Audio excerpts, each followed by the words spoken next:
여러분 안녕하세요. 오늘 영상에서는 TV조선 미스트롯 시즌에서 단연 화제의 중심에 선 국악 트로트 아티스트 홍성윤의 성장 배경과 가족 환경에 대해 깊이 있게 들여다봅니다.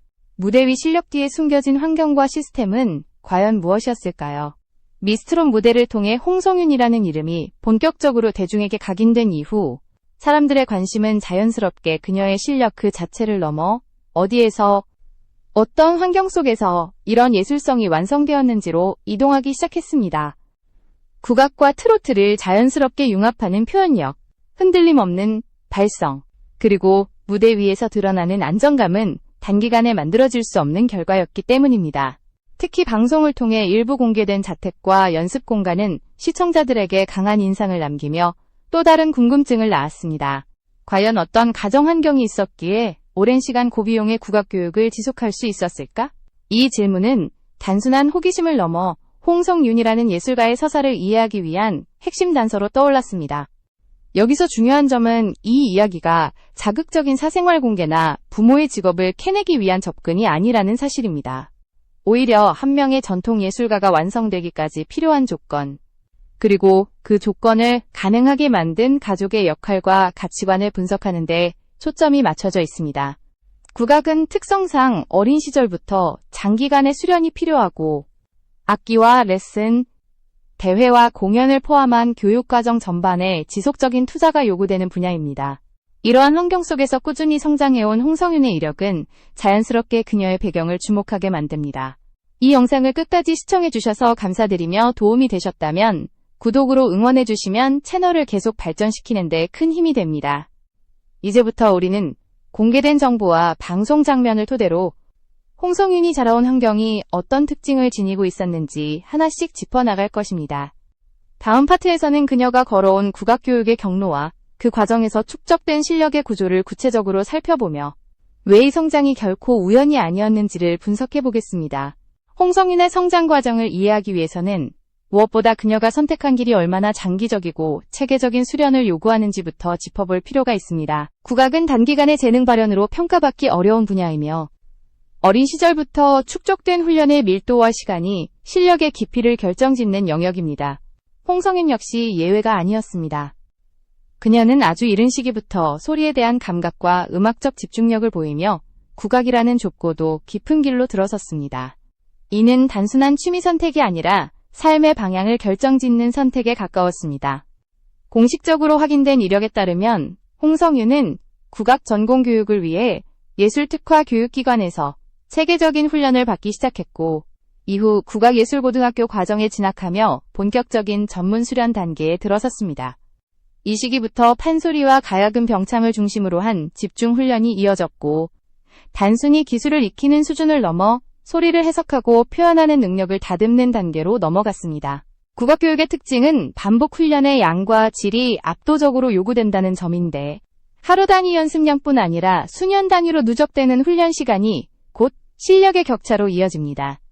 이후 서울소재예술대학 한국음악과로 진학한 과정 역시 우연이 아니라 치밀하게 축적된 경력의 결과였습니다. 대학 진학 과정에서 요구되는 포트폴리오, 콩쿠르 실적, 무대 경험은 단기간에 만들어질 수 없는 요소들입니다. 이는 곧 홍성윤이 중고등학교 시절부터 이미 다양한 무대 경험과 대회 참여를 반복해왔음을 의미하며 그 과정 하나하나가 현재의 안정된 무대 장악력으로 이어졌다고 볼 수 있습니다. 무대 위에서 드러나는 침착함과 완성도는 재능보다 훈련의 흔적에 가깝습니다. 특히 주목할 점은 국악교육이 단순히 개인의 노력만으로 지속되기 어렵다는 현실입니다. 정규 레슨 비용, 개인 지도의 반복, 악기 관리와 교체, 각종 대회 참가와 이동, 공연 의상 준비까지 모든 과정이 장기적인 경제적 시간적 투자를 전제로 합니다. 이 때문에 국악 전공자들은 흔히 성장 과정에서 한두 번의 위기를 겪기 마련인데 홍성윤의 이력에서는 중도 이탈이나 공백기가 거의 보이지 않습니다. 이는 개인의 성실함과 더불어 외부 환경이 안정적으로 유지되었음을 시사하는 중요한 지점입니다. 이러한 교육 경로는 단순히 실력만을 쌓기 위한 과정이 아니라 예술가로서의 태도와 감각을 형성하는 과정이기도 합니다. 국악은 소리를 통해 감정을 전달하는 예술이기 때문에 기술과 함께 정서적 안정과 집중력이 필수적으로 요구됩니다. 홍성윤이 무대에서 보여주는 절제된 표현과 과장되지 않은 감정선은 오랜 시간 누적된 훈련 환경 속에서 자연스럽게 형성된 결과로 해석할 수 있습니다. 이는 즉흥적 성과가 아니라 구조화된 성장의 산물입니다. 다음 파트에서는 이러한 교육 과정을 가능하게 했던 실제 생활 환경, 즉 방송을 통해 일부 공개된 주거 공간과 연습 환경을 중심으로 홍성윤의 성장 배경을 더욱 구체적으로 분석해 보겠습니다. 국악교육이 일상과 어떻게 결합되어 있었는지를 살펴보는 것이 핵심입니다. 홍성윤의 성장 배경을 보다 입체적으로 이해하기 위해서는 방송을 통해 공개된 주거 공간과 연습 환경을 빼놓을 수 없습니다. 무대 위 결과만으로는 설명되지 않는 안정감과 완성도의 상당 부분은 일상 속에서 형성되기 때문입니다. 공개된 장면 속 자택은 단순히 생활을 위한 공간이라기보다 오랜 시간 예술 수련을 중심으로 재구성된 환경이라는 인상을 강하게 남겼습니다. 이는 국악 전공자에게 요구되는 생활 조건이 얼마나 구체적이고 현실적인지를 보여주는 단서로 작용합니다. 가장 먼저 눈에 띄는 요소는 독립된 연습 공간의 존재입니다. 방음 처리가 된 별도의 연습실은 소리를 다루는 전공자에게 필수적인 조건이지만 일반 가정에서 쉽게 갖추기 어려운 구조이기도 합니다. 국악은 발성과 악기 소리가 모두 크고 섬세하기 때문에 주변 환경의 제약을 크게 받습니다. 이런 조건 속에서 독립된 연습실이 마련되어 있었다는 사실은 연습이 일상 속 부수 활동이 아니라 생활의 중심에 놓여 있었음을 분명히 보여줍니다. 이는 곧 연습 시간이 확보되는 구조, 즉 실력 축적을 가능하게 하는 물리적 기반이 존재했음을 의미합니다. 연습실 내부에 보관된 가야금 역시 중요한 해석 지점입니다. 가야금은 악기 자체의 가격뿐 아니라 지속적인 관리와 조율이 요구되는 고급 악기입니다. 여러 대의 가야금이 정리되어 있는 모습은 단순한 소장 개념이 아니라 장기간 수련을 전제로 한 준비의 결과로 읽힙니다. 악기의 상태를 유지하기 위한 환경 관리, 보관 방식, 공간 배치까지 고려된 구조는 국악교육이 일시적 선택이 아니라 장기 프로젝트로 인식되고 있었음을 보여줍니다. 집 전체의 분위기 역시 과도한 장식이나 사치보다는 기능성과 정돈감을 중심으로 구성되어 있었습니다. 이는 경제적 과시보다는 생활의 효율과 교육적 목적을 우선한 선택으로 해석할 수 있습니다. 생활 공간 일부를 연습 중심으로 재배치했다는 점은 가족 구성원 모두가 예술 수련을 일상의 일부로 받아들이고 있었다는 신호이기도 합니다. 이러한 환경에서는 연습이 특별한 일정이 아니라 자연스러운 생활 리듬으로 자리 잡게 됩니다. 방송 제작진이 이러한 공간을 비교적 상세히 보여준 데에는 분명한 연출 의도가 존재합니다. 단순히 집을 공개하기 위함이 아니라 한 예술가가 어떤 환경에서 성장했는지를 시각적으로 전달하기 위한 장치에 가깝습니다.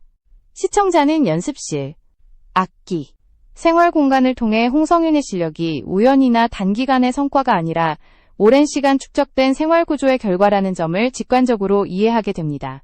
이는 무대 위 성취를 더욱 설득력 있게 만드는 서사적 장치로 기능합니다. 이처럼 주거 공간과 연습 환경은 단순한 배경이 아니라 성장의 일부였습니다. 국악교육이 일상과 분리되지 않고 생활 속에 깊이 스며들어 있었다는 점이 바로 핵심입니다.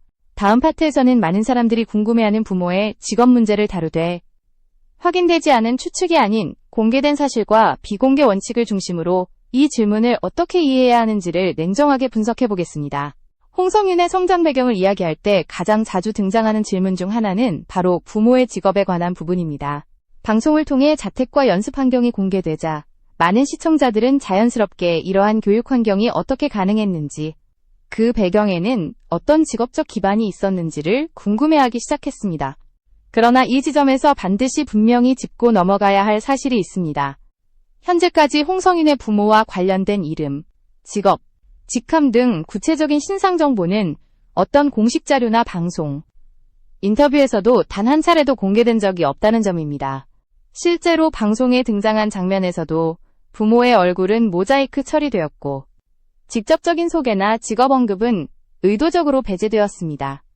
개인적인 발언이나 SNS를 통해서도 가족의 신상은 철저히 보호되고 있으며 이는 명확한 비공개 방침에 따른 선택으로 해석됩니다. 따라서 부모의 직업을 특정하거나 추정하는 시도는 사실 확인의 영역을 벗어나는 행위이며 중요한 것은 직업의 이름이 아니라 그들이 수행해온 역할과 지원의 구조입니다.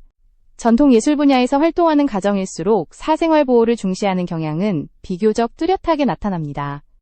국악은 여전히 학맥과 평가, 이미지가 민감하게 작용하는 영역이기 때문에 가족의 사적 정보가 과도하게 노출될 경우 예술가 본인의 활동에 불필요한 해석이나 부담이 뒤따를 수 있습니다. 특히 젊은 예술인의 경우 가족 배경이 실력보다 앞서 평가의 기준으로 작용하는 상황을 피하기 위해 의도적으로 정보를 차단하는 선택을 하는 경우도 적지 않습니다.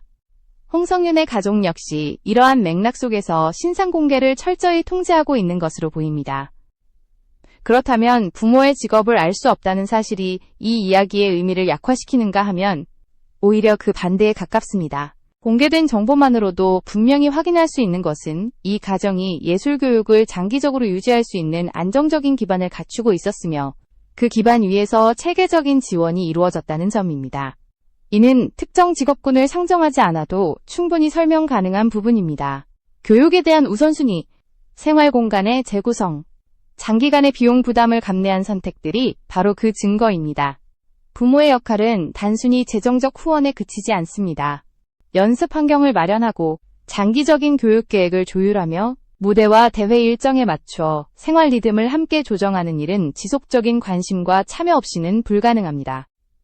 또한 국악이라는 분야가 요구하는 정서적 인내와 집중을 유지하기 위해 가정이 제공한 안정감 역시 중요한 요소로 작용했을 것입니다.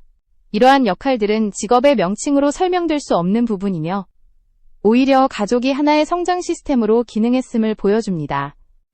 다음 파트에서는 이러한 가족 지원 구조가 왜 사회적으로 주목받는지, 그리고 전통예술 분야에서 예술가의 가정 배경이 어떤 의미를 갖는지를 보다 넓은 시각에서 분석해 보겠습니다.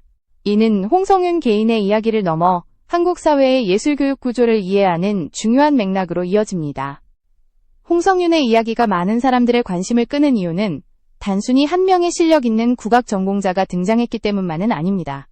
그 이면에는 예술가 한 사람이 성장하기까지 어떤 구조와 환경이 필요했는지를 보여주는 비교적 명확한 사례가 존재하기 때문입니다. 공개된 정보와 방송 장면을 종합해보면 홍성윤의 성장 과정은 개인의 재능만으로 설명되기 어려운 여러 요소들이 유기적으로 결합된 결과임을 확인할 수 있습니다. 무엇보다 눈에 띄는 점은 가정이 예술교육을 일시적인 선택이 아닌 장기적인 프로젝트로 국악은 수련 기간이 길고 사실입니다. 즉각적인 성과를 기대하기 어려운 분야이기 때문에 중간에 방향을 바꾸거나 포기하는 경우가 적지 않습니다. 그럼에도 불구하고 홍성윤의 이력에서는 지속적인 훈련과 안정적인 경로가 유지되어 왔습니다. 이는 교육 환경이 흔들리지 않았음을 의미하며 가정이 일관된 기준과 가치관을 유지해왔다는 점을 시사합니다. 또한 가정이 제공한 지원은 단순한 재정적 후원에 그치지 않고 생활 전반에 걸쳐 구조화되어 있었습니다.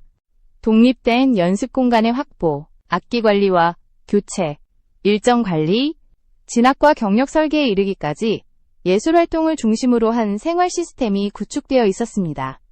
이러한 구조는 예술가가 외부 변수에 흔들리지 않고 자신의 수련에 집중할 수 있는 조건을 만들어줍니다. 이는 단기 성과보다 장기 성장을 중시하는 선택의 결과로 볼 수 있습니다. 사회적으로도 이러한 사례가 주목받는 이유는 분명합니다. 전통 예술 분야는 여전히 개인의 재능과 더불어 가정의 지원 구조가 중요한 역할을 하는 영역으로 남아있기 때문입니다. 대중은 홍성윤의 무대를 보며 단순한 실력 감탄을 넘어 어떤 환경이 이런 예술가를 만들어냈는지에 대한 질문을 던지게 됩니다. 이는 사생활에 대한 호기심이라기보다 예술교육이 작동하는 현실과 그 조건을 이해하려는 집단적 관심에 가깝습니다.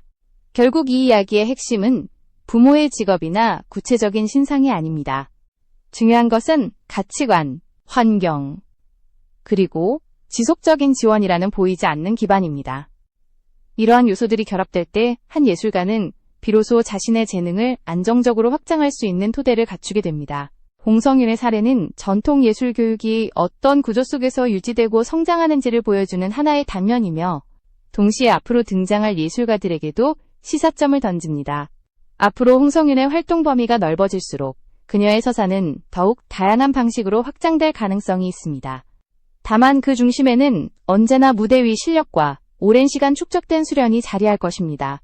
성장의 핵심은 신상이 아니라 시스템이라는 점, 그리고 그 시스템을 가능하게 만든 환경과 선택이 오늘의 성취를 만들었다는 사실이 이 이야기가 전하는 가장 분명한 결론입니다.